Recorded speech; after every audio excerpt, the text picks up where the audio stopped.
traité. Et je pense que c'est ça la vie chrétienne. Parmi toutes les bénédictions que le Seigneur Jésus a laissées derrière lui, il a dit la nuit où il a été trahi, « Je vous laisse la paix. Je vous lègue ma paix. Cette paix dans laquelle vous m'avez vu agir quand je dormais dans la barque au milieu de la tempête. Cette paix, je vous la laisse. » Mais ce qui est étonnant, c'est que nous comprenons qu'il s'adresse à ses compatriotes juifs et qu'il parle donc en hébreu et en araméen. Il dirait probablement « shalom ». Je vous laisse. Et shalom n'est pas seulement la paix de l'esprit. Shalom, c'est la santé, le bien-être. La santé dans laquelle vous m'avez vu opérer pendant 3 ans et demi. Vous ne m'avez jamais vu malade. Ce shalom, cette santé mentale, cette plénitude, je vous la laisse. Je vous le lègue. Alors, si c'est vrai, dites-moi comment il se fait que nous ne l'ayons pas reçu, s'il nous l'a légué. Ainsi, le seul critère dans ce verset, « Je vous laisse la paix », n'est pas celui que donne le monde. Le monde donne une paix qui dépend des événements qui se produisent pour se produire de la façon dont vous voulez qu'ils se produisent. Mais il nous donne la paix qui vient de l'intérieur et qui contrôle notre extérieur. Donc, si c'est quelque chose qu'il a laissé derrière lui, comment se fait-il que nous ne le voyons pas se manifester dans nos vies? Le seul critère, le seul impératif à cela, je vous laisse la paix, que votre cœur ne soit pas troublé et qu'il n'ait pas peur. Donc, lâcher prise, c'est lâcher le trouble, ce stress, cette inquiétude. Donc, quand nous lâchons prise, nous ne laissons pas notre cœur se troubler. Et vous ne pouvez pas lâcher prise pour lui, et il ne peut pas lâcher prise pour vous. Je ne peux pas me laisser aller pour toi, tu ne peux pas te laisser aller pour moi. Nous devons nous laisser aller nous-mêmes. Donc, la seule chose qu'il nous dit de garder, c'est notre cœur. Nous sommes toujours occupés à essayer de protéger la santé de nos enfants, le bien-être de nos enfants, nos affaires, notre mariage. Mais Dieu dit, vous avez tout cela. Vous avez votre cœur. Que votre cœur ne soit pas troublé, et je garderai tout ce qui est à l'extérieur. Très bien. Donc, vous voulez qu'on abandonne le stress. Vous voulez qu'on le laisse aller. Il veut que nous le fassions. Oui, c'est vrai. Mais vous avez écrit ce livre, donc vous voulez qu'on le fasse aussi. Et vous vous souciez de nous, n'est-ce pas? Et donc, comment faisons-nous, comment lâchons prise? Parce que cela semble être... bon, il n'y a personne qui regarde cette émission qui ne veut pas lâcher le stress et les soucis et tout ça. Comment faites-vous? Eh bien, cela passe par une révélation, une vision. Si vous voulez, vous devez recevoir du Seigneur. L'image que la provision, l'approvisionnement vient toujours vers vous. Et c'est ce que le Seigneur s'efforce de nous dire. Quand il nous a donné l'analogie de « je suis la vigne, vous êtes les sarments », toute l'image est une image d'approvisionnement, parce que le sarment est la partie de la vigne qui produit du fruit. Mais il ne fait qu'un avec la vigne. Il nous dit donc que nous sommes un sarment, mais que lui est notre vie de vigne. La même vie, le même cep, le même approvisionnement, la même grâce, la même plénitude et la même puissance dans laquelle vous le voyez opérer où que vous alliez. Sachez ceci, demeurez en moi. Et demeurer est quelque chose que nous avons transformé en une tâche. Demeurer signifie repos. Et l'approvisionnement se fera. Lorsque vous êtes confronté à une situation stressante, sachez que la vigne, le Seigneur Jésus, vous apporte la paix. Lorsque vous devez prendre une décision difficile ou que vous avez besoin de sagesse dans un certain domaine, il vous fournit la sagesse et le discernement pour ces situations. Vous devez toujours être conscient que l'approvisionnement, c'est une révélation. C'est difficile si vous opérez par la chair. C'est la chose la plus difficile à laisser, parce que la chair veut prendre le contrôle. Tout tourne autour du contrôle. Je m'occupe de ça, je m'occupe de ça. Et c'est de là que vient le stress en essayant d'opérer, en essayant de prendre le contrôle d'une situation. Donc, prendre la vie du lâcher-prise est à la fois facile et difficile. C'est facile si vous avez une révélation de ce que Dieu a fait déjà. Il fournit, mais c'est difficile si vous ne voyez pas cela et que vous opérez par vos propres efforts, par vos performances, par vos œuvres. Quelle est la base? D'où cela vient-il? C'est dans une conversation plus large avec la grâce, et je me souviens qu'un de vos livres sur le combat spirituel, il y a des années, avait la photo d'un type qui se prélassait sur une chaise longue, ouais, allongé. Oui, allongé, oui. Et j'ai aimé ça, et j'ai compris. Donc, je connais assez bien votre enseignement à ce sujet, mais d'où est venue cette pensée, le germe de cette idée? Oui. Je crois que chaque ministère, chaque pasteur, chaque leader a une équipe ou une mission pour laquelle Dieu l'a élevé. Et la mienne est de redécouvrir l'évangile de la grâce. Quand j'ai redécouvert l'évangile de la grâce dans ma propre vie, j'ai réalisé que cela aidait les gens à comprendre comment ne pas être sous la loi, mais sous la grâce, parce que le péché ne peut pas dominer sur vous quand vous n'êtes pas sous la loi, mais sous la grâce. Alors, comment puis-je faire cela en pratique? Comment puis-je fonctionner sous la grâce et non sous la loi? Et ce qui m'a aidé, c'est ceci. Pour aider les gens à comprendre, bien sûr, à partir de ma propre expérience, je lutte avec cela. Et le Seigneur m'a dit un jour, tu es sous la loi. Et j'ai dit, Seigneur, je suis un prédicateur de la grâce. Que veux-tu dire par là que je suis sous la loi? Il a répondu, la loi, c'est la demande. Et la grâce, c'est la provision. Donc la loi est une question de demande. La loi exige la droiture de la part d'hommes en faillite à cause du péché. La grâce fournit la droiture comme un don à l'homme. Donc, la loi est toujours très exigeante. Tu ne feras pas, tu ne feras pas, tu ne feras pas. La grâce pourvoit toujours, je le ferai, je le ferai, je le ferai. La nouvelle alliance. Alors quand j'ai vu ça, pratiquement chaque jour quand nous nous réveillons, nous avons un choix. Nous pouvons être orientés vers la demande. Nous pouvons penser à, hey, j'ai ce délai à respecter, j'ai ma fille adolescente à qui je dois parler, j'ai ma femme à rendre heureuse. Pourquoi vous riez à ça? Vous êtes orienté vers la demande. Quel genre d'exigence? C'est une exigence envers vous-même. Est-ce que vous pensez à ça quand vous vous réveillez? Ouais, c'est vraiment bizarre. Son éclat, c'est quand tu te reposes. Vous devez imposer les mains à Matt. Oh. Ou vous pouvez vous réveiller avec l'esprit de la provision. Une partie de ça. Bon, d'accord. Même si je vais m'occuper de ma femme, la provision de la sagesse sera là. La provision de grâce et de miséricorde sera là. Ouais. C'est une question de perspective. La repentance, si vous voulez. Parce que la repentance est un changement d'esprit. Donc, je sais que beaucoup de gens luttent avec leur santé. Vous savez, ils ont peut-être reçu un mauvais diagnostic aujourd'hui. Je sais à quel point c'est épuisant. Il arrive parfois comme un camion Mac, j'en suis sûre, pour beaucoup de gens. Comment faites-vous? Parce que je sais qu'il faut un moment pour juste partir. Je dois d'abord inverser les choses ici. Je pense que le champ de bataille est dans l'esprit. Aider ceux d'entre nous qui ont reçu un mauvais diagnostic à se ressaisir, à commencer à croire et à ce que nous disons, parce que je sais que ce que nous disons dans ces moments-là a un effet si étonnant sur nos corps, sur nos esprits, sur nos pensées. Comment surmonter cela? Et laisser tomber ce que nous pensons devoir faire pour prendre soin de nous quand nous savons que Dieu nous a pris en charge. Vous savez, l'hébreu Rapha, pour la guérison, Jéhovah Rapha et la guérison. Mais l'étymologie, la racine de Rapha est Rapha, avec un hey, qui signifie détendu, laisser aller. Il y a donc un verset qui dit qu'un cœur détendu est la vie de la chair. Wow. Très souvent, nous enseignons la confession de foi. Nous venons de ce genre de milieu, nous confessons. Il était malade, il a confessé par ses meurtrissures, certains guérissent. Mais si vous n'enseignez pas aux gens à se débarrasser de leur stress, de leurs soucis et de leur anxiété, ils peuvent confesser par peur, confesser à cause de l'anxiété. Nous avons vu des gens qui sont désespérés, oui, ils diront tout ce que vous voulez qu'ils disent. Je pense que la première chose que nous devons partager avec eux est comment laisser aller cette inquiétude, que Dieu prend soin de vous. La raison pour laquelle il est dit de jeter tous vos soucis car il prend soin de vous. Et regardez les oiseaux du ciel, Jésus dit. Ils ne s'inquiètent pas de savoir d'où viennent leur nourriture. Et même sur le trottoir, vous pouvez les voir picorer sur la chaussée en béton, non? Que mangent-ils?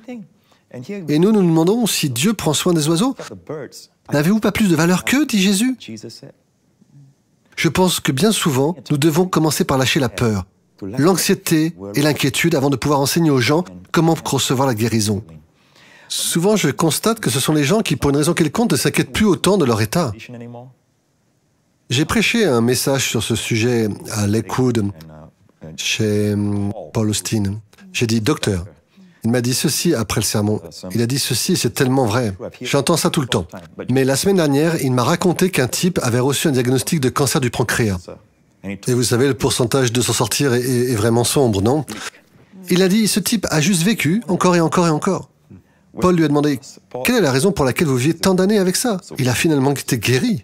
Mais il dit qu'il a dit que, eh bien, je ne m'inquiète pas pour ça. Je sais que Dieu prend soin de moi. Je pense qu'il y a une clé là. Vous savez que nous avons besoin de redécouvrir. Que nous devons être attentifs à la provision. Si vous êtes malade, la provision va vers vous. Elle peut ne pas se manifester complètement d'une seule fois, mais 34 signifie que vous êtes à 74 de guérir. C'est ça. Mais 64 est l'étape suivante. Maintenant, vous êtes plus guéri que malade. Si vous avez encore des symptômes, n'abandonnez pas. Le meilleur de Dieu pour vous est que vous receviez la guérison de lui. Quelle est l'alternative de s'accrocher fermement et de ne pas vivre la vie de lâcher prise?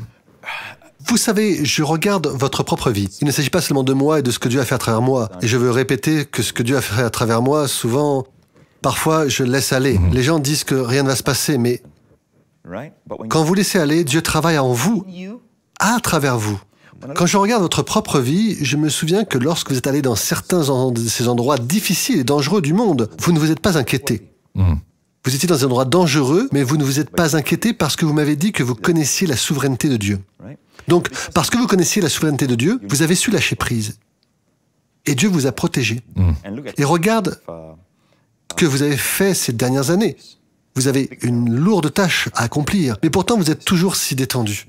Donc, il ne s'agit pas seulement de construire une église, c'est qu'il s'agisse d'une organisation comme TBN, qui est le numéro 1 dans le monde, mais vous avez beaucoup de responsabilités. Pourtant, je vois que vous êtes toujours aussi détendu. Vous êtes toujours un type cool. Je suis pas là en train de vous flatter, non, je dis juste la vérité. Jésus, personne n'a accompli plus que lui en 3 ans et demi. Pourtant, personne n'était plus détendu que lui. Il avait toujours du temps pour chaque personne, du temps pour s'arrêter, faire demi-tour sur le chemin pour ressusciter la fille de Jairus ou pour la guérir.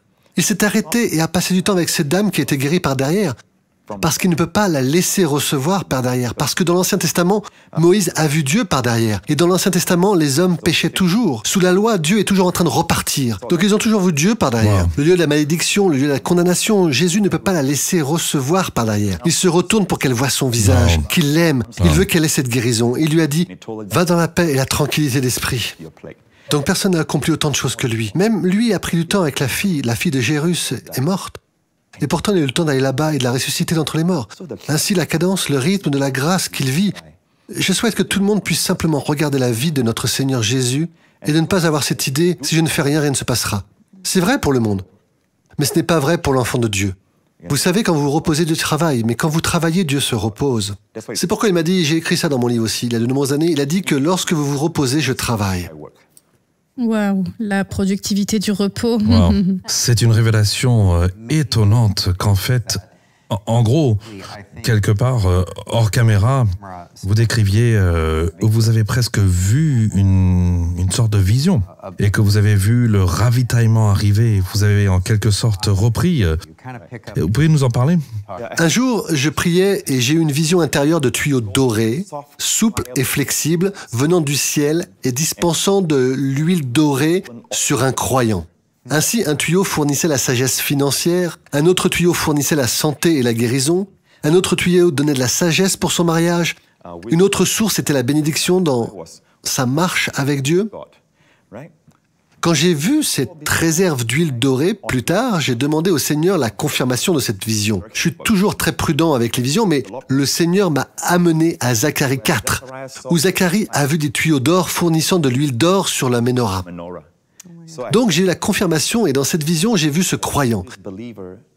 Il a commencé à s'inquiéter d'un domaine de sa vie. Ce qu'il a fait en substance, c'est qu'il a resserré cette source, ce tuyau doré et souple. Il l'a pressé. En ce qui concerne le ciel, l'approvisionnement coulait toujours. Mais en ce qui le concerne, il semblait pour lui que Dieu ne l'approvisionnait plus. Mais en fait, tout ce qu'il avait à faire, c'était de lâcher prise dans sa vie de pensée. Jésus dit, n'ayez aucune pensée inquiète et Dieu vous vêtira mieux que le lys des champs. Quand vous avez ce genre de révélation, vous commencez à la prêcher. Vous venez d'arriver de Lakewood. Lorsque vous réalisez un livre comme celui-ci, trouvez-vous toujours « Oh, j'aurais aimé ajouter quelque chose ici, ajouter quelque chose là ». Quelles sont vos indications supplémentaires sur ce que vous avez dans ce livre? Vraiment, je n'ai pas de telles pensées. Je pense que c'est complet pour le moment. Et je l'ai écrit d'une manière curative, comme un bain de parole pour les gens qui sont stressés, inquiets et anxieux. Ce n'est pas écrit pour qu'ils l'appliquent, mais plutôt pour qu'ils reçoivent une révélation. Ainsi, en lisant, ils vont faire l'expérience de la dissipation de leur stress, de leur inquiétude et de leur anxiété. Vous savez, c'est comme certains livres dans le monde sur le stress qui vous disent quoi faire, 7 étapes, 8 étapes. En fait, c'est encore un fardeau supplémentaire pour les gens qui ont déjà beaucoup de choses à faire. Et si vous ne faites pas ces choses, vous n'aurez pas de résultat. Alors ne me blâmez pas pour ça. Ce que ce livre fait, c'est qu'il dévoile la beauté du Christ et l'amour qu'il a pour vous. Et au fur et à mesure que vous le lisez, j'ai voulu que ce soit un bain de paroles. Chaque chapitre devient de plus en plus fort dans votre révélation. Et puis vous constatez où est votre peur, où est votre anxiété. C'est ce que je veux que les gens expérimentent. Donc, tu vas demander à tes lecteurs de lire ça et de recevoir. Ce n'est pas une liste de choses à faire. Oui, c'est une réception de la révélation. Exactement. C'est un dévoilement pour qu'ils soient entiers. Pas quelque chose pour eux, des lois à faire. Je dois me comporter comme ceci, je dois faire ceci. En fait, certaines personnes disent, eh bien, c'est un problème avec tous ces enseignements de la grâce et tout ça. Ils n'encouragent pas la responsabilité. Mais en fait, quand vous vous reposez, Dieu travaille. Je veux dire, préférez-vous laisser Dieu travailler ou préférez-vous travailler vous-même? Si Moïse a frappé le rocher, aucune eau ne serait sortie. Quelque chose va sortir, son sang. Mais quand Dieu se joint à lui, l'eau coule du rocher d'abondance. C'est comme quand nous demeurons, nous portons du fruit, plus de fruits et beaucoup de fruits. Demeurer est très facile. Et maintenant, vous êtes dans cette pièce, vous demeurez dans ce studio. Qu'est-ce que ça veut dire? Rester, se reposer, se reposer. Et pourtant, nous faisons un tel travail. Nous faisons du lâcher-prise un vrai travail. Donc c'est juste se rappeler à soi-même que Dieu m'aime. Je pense que ça commence par Dieu m'aime. Dieu prend soin de moi. Dieu fournit tout ce dont j'ai besoin aujourd'hui pour affronter cette journée. Il n'y a aucune demande que Dieu ne fournisse pas. C'est le manque. Oui. J'ai lu ce matin, tôt ce matin, et j'aime beaucoup ça. On pourrait en parler, c'est tellement bon. Un article sur le mariage, sur l'importance du mariage. Et le premier miracle de Jésus a été de changer l'eau en vin. Et dans l'Ancien Testament, Moïse, parlez-en juste une minute, j'adore ça. Le premier miracle public de la loi, Moïse est un représentant de la loi. La loi a été donnée par Moïse. La grâce et la vérité sont venues par Jésus-Christ. Donc le premier miracle de Moïse a été de transformer l'eau en sang, entraînant la mort. Le premier miracle de la grâce est venue par Jésus-Christ en transformant l'eau en vin, ce qui entraîne la vie et la célébration. Et il l'a fait lors d'un mariage. Ainsi, la grâce a été vue clairement pour la première fois dans l'évangile de Jean, dans le cadre d'un mariage. Et je pense que bien souvent, dans nos relations conjugales, ce n'est pas tant le fait que le mari prenne sa femme pour acquise, ou qu'il se montre plus exigeant que d'habitude, ou qu'il la reprenne. Elle se sent comme « je n'ai plus de valeur, je ne suis plus aimé », mais c'est parce que quand il me parle, il est un peu blessant. Mais souvent, l'homme est stressé. Et ce n'est pas vraiment lui. Mais c'est parce que sa femme est proche de lui. Alors il s'en prend à sa femme. Mais ce qu'il ressent à l'intérieur, c'est le stress, l'inquiétude, l'anxiété. Mais le macho ne va pas dire à sa femme ce qu'il traverse parfois, mais il réagit à elle à cause de cette peur, de cette anxiété. Souvent, ce n'est pas à sa femme qu'il en veut. C'est à elle qu'il s'adresse car elle est proche de lui. Et je dis toujours que si vous laissez aller l'inquiétude, l'anxiété, votre mariage va s'améliorer de façon étonnante. Et tout est dans le livre. Hein. Comment lâcher prise, même dans le domaine de notre mariage et de l'éducation. Et le rôle de parent. Pourquoi as-tu mis ça sur le tapis? J'étais en train de lire ça ce matin. J'ai pensé que c'était incroyable. Il y a aussi d'autres choses dans le livre sur la façon dont Dieu considérait le mariage dans son premier miracle. Quand Dieu a fait l'homme, désolé, hein, quand Dieu a fait la femme, Dieu a endormi l'homme. Alors je dis toujours aux gens, regardez, quand Dieu a fait votre femme, il vous a endormi. Donc quand vous dormez, Dieu peut travailler sur votre femme. Alors, allez dormir. On va dormir. Peut-être lâcher prise dans le sens. Reposez-vous. Dieu peut recréer votre femme. Je veux dormir, maintenant tu vas dormir. Attends, je veux aller dormir. Je n'ai pas affaire à toi, ma femme. Je vais me coucher en premier. Ça vous revient toujours à la figure. Ça me revient d'une manière ou d'une autre. J'aime ça. Vivre la vie du lâcher-prise. Ok, Joseph, l'idée ici, nous allons juste faire une remise à zéro. Au fait, nous sommes à Los Angeles. Derrière nous, l'autoroute là-bas, c'est la 101. C'est ce que nous avons ici. Oui, c'est la 110 qui est derrière nous. Et merci de prendre du temps sur votre voyage ici en Amérique, tout droit venu du Singapour pour être avec nous. Nous parlons de vivre la vie du lâcher-prise. Nous allons aussi en Israël. Oui, nous y allons, mais je veux juste dire cela très rapidement. Je veux être sûr d'avoir bien compris. Vous parlez d'une tendance à ressentir le stress et la pression par nous-mêmes. Nous avons une société qui nous dit « Qu'est-ce que tu vas faire dans cette situation ?» Les maris en général, qu'allez-vous faire pour assurer que votre femme et vos enfants ont un toit sur la tête, une voiture à conduire, l'assurance payée, toutes ces choses auxquelles les gens sont confrontés. Nous avons tendance à les intérioriser. Cela provoque du stress dans une société où nous n'avions pas l'habitude de connaître l'opinion de tout le monde. Mais où maintenant, avec les réseaux sociaux, nous connaissons l'opinion de tout le monde. Cela peut être une source de stress. Vous pensez que vos proches étaient assez pénibles il y a 30 ans. Maintenant, vous savez ce que chacun de vos proches pense. Le diable se promène en cherchant qui il peut dévorer. Wow. Cela vous dit tout de suite qu'il cherche des gens qui sont stressés, inquiets. Alors, faites en sorte qu'il continue à chercher en ce qui vous concerne. Amen. Alors, comment devenez-vous dévorable, plein de soucis et d'inquiétudes? Jésus a dit que les soucis de ce monde étouffent la parole de Dieu. C'est pourquoi il portait la couronne d'épines. Donc les soucis, nos inquiétudes, nos anxiétés ont été portés par lui à la croix. En fait, le tout premier domaine dans lequel il nous a rachetés dans le jardin, c'est quand sa passion a commencé et qu'il a sué du sang. Il s'agit d'une condition médicale appelée hématridose, où les médecins disent « la science médicale nous dit que sous un stress physique extrême ou un stress émotionnel très rare, mais ça arrive, vous transpirez du sang. Vos capillaires éclatent. » Jésus a donc sué du sang, mais il y a une qualité rédemptrice dans son sang. Donc quand son sang et sa sueur, rappelez-vous dans le jardin, quand Adam a péché, Dieu a dit « à la sueur de ton visage, tu mangeras du pain. » À partir du moment, vous allez mener une vie stressée. Vous aurez votre pain stressé, des soucis et de l'anxiété avec beaucoup d'efforts. Mais ce qui s'est passé dans le jardin, Jésus l'a terminé dans un autre jardin. Il a sué du sang et grâce à la qualité rédemptrice de son sang, il nous a tous rachetés de la malédiction de la sueur. Et même le grand prêtre ne pouvait rien porter qui le fasse transpirer. Oui, c'est dans le livre. Et comment cela est bon pour les ministres et les pasteurs, les dirigeants? Ils ont besoin de savoir que dans l'Ancien Testament, Dieu dit « portez du lin, même des brins de lin ». Dieu dit que du sommet de votre tête à la source de vos pieds, tous les Lévites doivent être habillés de lin.